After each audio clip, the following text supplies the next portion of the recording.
അവകാശവാദവുമായി Iran രംഗത്ത്. America ഇന്നലെ സുഹൃത്ത് രാഷ്ട്രം വഴി 48 മണിക്കൂർ വെടിനിർത്തൽ അഭ്യർത്ഥിച്ചു എന്നും അമേരിക്കയുടെ A-10 വിമാനം വീഴ്ത്തിയെന്നുമാണ് ഇറാന്റെ അവകാശവാദം. അതേസമയം ഇറാനിൽ സിവിലിയൻ സൗകര്യങ്ങൾ തകർത്തിരിക്കുകയാണ് അമേരിക്ക. 8 പേർ കൊല്ലപ്പെട്ടിട്ടുണ്ട്. ഗൾഫിന്മേൽ ഇറാന്റെ ആക്രമണവും ഇന്ന് കടുത്തു. കുവൈറ്റിൽ റിഫൈനറിയും ജലശുദ്ധീകരണ പ്ലാന്റും ആക്രമിക്കപ്പെട്ടു. UAE-യിൽ 5 ഇന്ത്യക്കാരുൾപ്പെടെ 12 പേർക്ക് പരിക്കേറ്റു. അമേരിക്കയുടെ യുദ്ധവിമാനം വെടിവെച്ചിട്ടതായി ഇറാൻ അവകാശപ്പെടുന്നുണ്ട്. ഹോർമൂസ് കടലിടുക്കിലൂടെയുള്ള കപ്പൽ ഗതാഗതത്തിന് സുരക്ഷയൊരുക്കണമെന്ന ബഹ്റൈനിന്റെ പ്രമേയത്തിൽ UN-ൽ നാളെ വോട്ടെടുപ്പും നടക്കും. അമേരിക്ക ഇറാനിൽ തകർത്തത് മിഡിൽ ഈസ്റ്റിലെന്ന ഏറ്റവും ഉയരമുള്ള നിർമ്മാണത്തിലിരിക്കുന്ന പാലമാണ്. ടെഹ്റാനെ കറാച്ച് നഗരവുമായി ബന്ധിപ്പിക്കുന്ന പാലത്തിന്മേലുണ്ടായ ബോംബാക്രമണത്തിൽ 8 പേർ കൊല്ലപ്പെട്ടു. ടെഹ്റാനിൽ ഇസ്രയേൽ നടത്തിയ ആക്രമണത്തിൽ ഉരുക്ക് ഫാക്ടറിയും വലിയ പാലവും തകർന്നു. എല്ലാം ഇനിയും തകർക്കുമെന്ന തുറന്ന വെല്ലുവിളിയാണ് ഉയരുന്നത്. ഇറാൻ നടത്തിയ തിരിച്ചടിയിൽ കുവൈറ്റിലെ മിന അൽ അഹമ്മദി എണ്ണ ശുദ്ധീകരണശാലയ്ക്കും തീപിടിച്ചു. ആക്രമണത്തിൽ ആർക്കും പരിക്കുകളില്ലെന്ന് കുവൈറ്റ് അറിയിച്ചു. ജലശുദ്ധീകരണ പ്ലാന്റും ആക്രമിക്കപ്പെട്ടു. UAE-യിൽ ഇന്ന് മാത്രം പരിക്കേറ്റത് 5 ഇന്ത്യക്കാരാണ്. 7 നേപ്പാൾ പൗരന്മാർക്ക് പരിക്കേറ്റിട്ടുണ്ട്. ഇതിൽ ഒരാളുടെ നില ഗുരുതരമാണ്. അതേസമയം ആഗോള സമുദ്രപാതകളെ മുൾമുനയിലാക്കി ഇറാൻ തങ്ങളുടെ സൈനിക നീക്കം വിപുലീകരിക്കുന്നു. ഹോർമൂസ് കടലിടുക്കിന് പിന്നാലെ തന്ത്രപ്രധാനമായ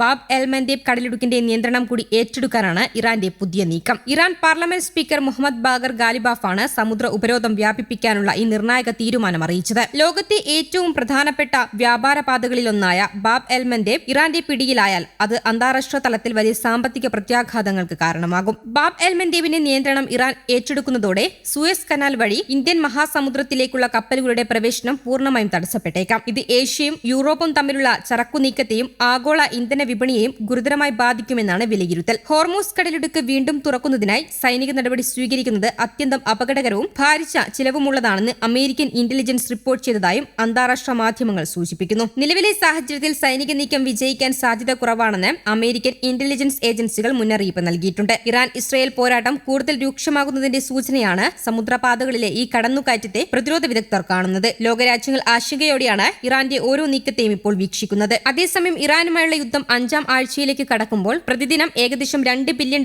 വരെ ചിലവാകുന്നുണ്ടെന്ന റിപ്പോർട്ടുകളും പുറത്തുവരുന്നുണ്ട്. ഈ സംഘർഷത്തിന്റെ സാമ്പത്തിക ഭാരം എത്ര വലുതാണെന്ന് ഇതിൽ നിന്നും വ്യക്തമാണ്. ആയുധശേഖരത്തിന്റെ പുനർനിർമ്മാണം പോലുള്ള ദീർഘകാല ചെലവുകൾ ഇതിൽ ഉൾപ്പെടുത്തിയിട്ടില്ലെന്ന് കൂടി പരിഗണിക്കുമ്പോൾ ഈ യുദ്ധം അമേരിക്കൻ സമ്പദ് വ്യവസ്ഥയെ എത്രത്തോളം സമ്മർദ്ദത്തിലാക്കുമെന്നത് വ്യക്തമാകുന്നു. ഇതിനിടെ പ്രതിരോധ ചെലവ് വർദ്ധിപ്പിക്കാൻ ആഭ്യന്തര പദ്ധതികളിൽ നിന്ന് $73 ബില്യൺ വെട്ടിക്കുറയ്ക്കാനുള്ള നീക്കം സാധാരണ ജനങ്ങളുടെ ജീവിതത്തെ നേരിട്ട് ബാധിക്കാവുന്നതായി മാറുന്നു. ട്രംപ് ഭരണകൂടത്തിൽ പറയുന്നത് പ്രകാരം ഈ ചെലവ് വർധനവ് അനിവാര്യമാണ്. ആഗോളതലത്തിൽ അമേരിക്കയുടെ സൈനിക ആധിപത്യം നിലനിർത്തുന്നതിനും അതിന്റെ സഖ്യരാജ്യങ്ങളെ സംരക്ഷിക്കുന്നതിനും ഭീഷണികളെ മുൻകൂട്ടി തടയുന്നതിനുമാണ് ഈ നിക്ഷേപം ആവശ്യമായത്. ഹോർമൂസ് കടലിടുക്ക് പോലുള്ള തന്ത്രപ്രധാന മേഖലകളിൽ സ്ഥിരത ഉറപ്പാക്കാനും ഊർജ്ജ വിതരണ ശൃംഖലകൾ സംരക്ഷിക്കാനുമുള്ള ബാധ്യത അമേരിക്കയ്ക്കുണ്ടെന്ന് അവർ ചൂണ്ടിക്കാട്ടുന്നു. ഈ കാഴ്ചപ്പാടിൽ പ്രതിരോധ ബജറ്റ് വർധനവ് ഒരു യുദ്ധനയം മാത്രമല്ല, ആഗോള സാമ്പത്തിക സുരക്ഷ ഉറപ്പാക്കാനുള്ള ഒരു തന്ത്രവുമാണ്. News desk Kerala Kaumudi.